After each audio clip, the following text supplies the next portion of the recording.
Et coucou, j'espère que vous allez bien. Aujourd'hui, ça va mieux. J'ai pu du coup aller voir les médecins hier.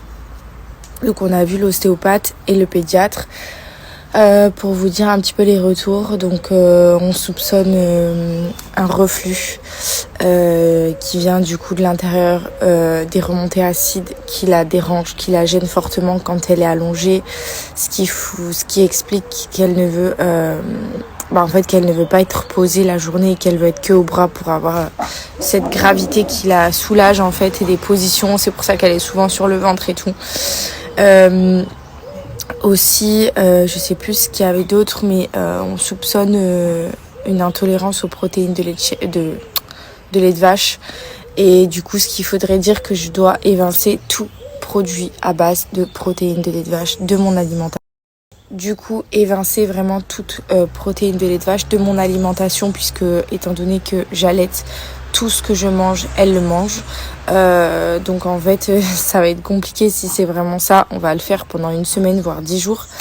Et je vous avoue que si vraiment le problème vient du fait qu'elle ait une intolérance aux protéines de lait de vache, ça va être très compliqué de ne rien manger. En fait, c'est limite si je dois pas être végane en fait.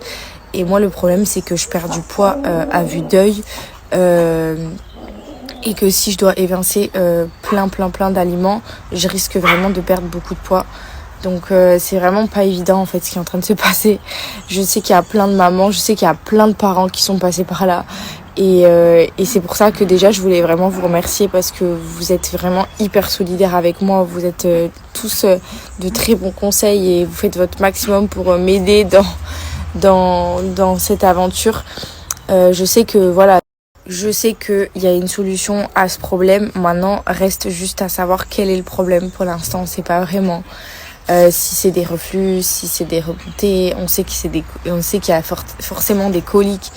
Mais alors vraiment, si c'est l'intolérance, on va voir, on va faire le nécessaire. Mais vraiment, je prie pour que ça ne le soit pas, parce que ça risque vraiment d'être compliqué et j'ai peur de devoir arrêter l'allaitement, et c'est vraiment quelque chose qui pourrait me faire beaucoup de peine, parce que voilà, j'y tiens vraiment et je me voyais allaiter vraiment pour très très longtemps.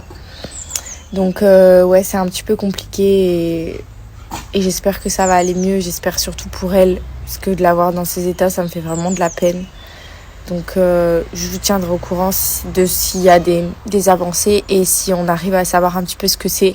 Là pour l'instant, on est dans le flou, on a plusieurs hypothèses. Reste à savoir dans les prochains jours. Du coup, reste à savoir dans les prochains jours avec une grosse analyse. Ce que ça peut être. Donc vraiment, je vous tiens au courant et on verra bien. Ah oui, et très important, j'ai oublié quelque chose. Le rendez-vous ostéopathe s'est super bien passé. Hormis le fait que, évidemment, ça ne peut pas... c'est pas magique, mais ça peut la soulager. En tout cas, si vous avez des bébés et que vous trouvez un super ostéopathe qui manipule les bébés, vraiment allez-y, parce que avec Paga, on a vu vraiment son visage changer, comme si elle s'épanouissait dans son corps. Enfin, c'était incroyable, j'en ai presque pleuré tellement je la voyais s'épanouir, genre se soulager, s'apaiser. En fait, elle lui a manipulé plein de trucs dans la bouche, parce que Georgia aussi, ce qui fait qu'elle a très mal au ventre et beaucoup de coliques, c'est parce qu'elle a le frein de langue qui est très tendu, ce qui fait qu'elle a une mauvaise succion, qui fait qu'elle inhale beaucoup d'air. Donc c'est vraiment un cercle vicieux, et elle lui a manipulé la nuque, le dos, les jambes, le ventre. Elle lui a fait avoir plein de gaz, du coup elle a évacué plein d'air. Franchement, l'ostéopathe, c'est vraiment le top. J'ai déjà repris rendez-vous pour dans 3 semaines. Donc voilà, pour vous dire, elle lui a manipulé la bouche. Du coup, le frein de langue est très tendu. Donc comme je vous l'ai dit, elle inhale de l'air. Le ventre, elle lui a manipulé le ventre, ce qui fait qu'elle a évacué plein de gaz. Donc du coup, elle a évacué plein d'air. Franchement, le top. Et puis en plus, vu qu'ils sont en position fétale dans le ventre, il y a plein d'endroits où ils sont encore tendus, où ils sont encore recroquevillés, pliés, et du coup ça leur fait mal. Et franchement, ça l'a soulagée, mais tellement. Pour vous dire, elle avait fait que pleurer en voiture les derniers jours. Quand on est sorti de chez l'ostéopathe, je l'ai mise dans son cosy, dans sa poussette, aucun pleur. Genre elle était normale, comme si elle était plus du tout gênée de certains points et tout. Et l'ostéopathe, elle m'a dit qu'elle en avait vraiment besoin et que ça lui a fait beaucoup de bien parce qu'elle avait beaucoup de nœuds et d'endroits où elle avait besoin en fait. Du coup, j'en reviens à dire que j'ai toujours eu raison de dire que pour moi, c'est pas bien de laisser un bébé pleurer parce que c'est encore une preuve que si un bébé il pleure, c'est qu'il a quelque chose et qu'il exprime une douleur ou il exprime tout simplement un besoin. Et pour moi, je ne juge pas les personnes qui sont pour laisser un bébé pleurer, même si personnellement je suis contre. Voilà, je suis pas dans le jugement, mais voilà, si un bébé il pleure, c'est qu'il a mal. Et moi, en l'occurrence, Georgia, elle avait peut-être mal même partout parce que du coup, le fait d'avoir été débloquée chez l'ostéopathe, en fait, elle se sent beaucoup mieux, même si elle a toujours mal au ventre et sa digestion ne va pas bien par rapport à plein de choses. Elle avait peut-être des besoins et des douleurs ailleurs, et c'est pour ça qu'elle pleurait autant. Donc je suis pour ne pas laisser un bébé pleurer parce que pour moi, un bébé qui pleure, c'est qu'il a mal, c'est qu'il a un besoin et qu'il a... Enfin voilà, tout simplement.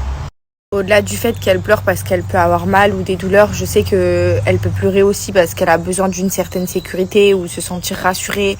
Un bébé, voilà, c'est avec 9 mois dans un ventre, donc j'estime que ça peut que vouloir continuer à être près de ses parents et aux bras et avoir un réconfort, une chaleur.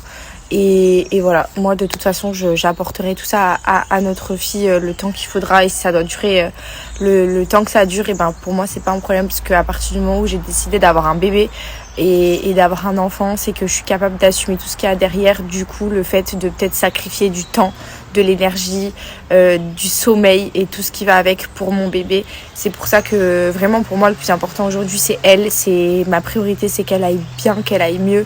Et moi, je dormirai plus tard quand elle sera grande. C'est pas un problème, parce que quand elle aura 18 ans et qu'elle me dira je veux partir, ça sera pas pareil. Mais je vous ai pas précisé quand même ce qui m'étonne un petit peu dans le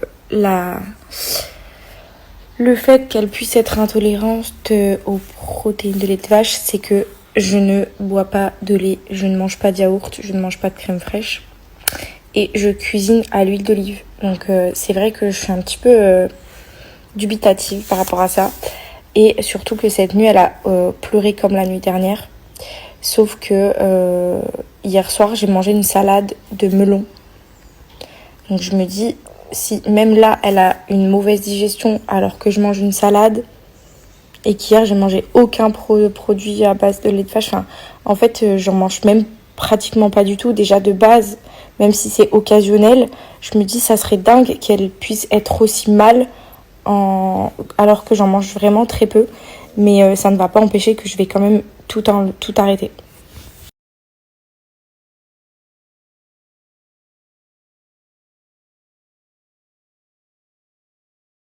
Non, si c'est mon petit ventre ça. Oh là là là là. Oh là là. Ces petits pieds. Amour.